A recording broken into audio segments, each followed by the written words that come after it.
Chapter 12 is about solids and modern materials.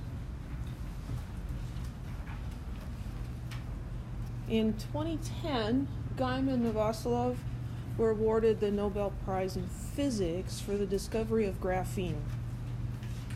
Graphene is a very cool substance. It's the strongest and thinnest known material. It's only 1 atom thick. It conducts heat, it conducts electricity, it's transparent and impermeable to all substances. Very, very cool stuff.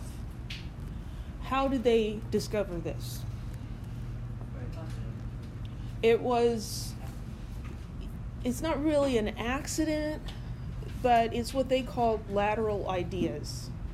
So they reserved Friday nights for just experiments for the sake of experiment. Let's see what happens if we do this. Because a lot of research, in order to get funding for your research, you need to produce results, and so you have to do stuff that you have a pretty good idea is going to work. But then you have a little time, maybe on Friday night, to explore some other things that are just cool. Of course, most of these were complete failures, but one of them led to a Nobel Prize.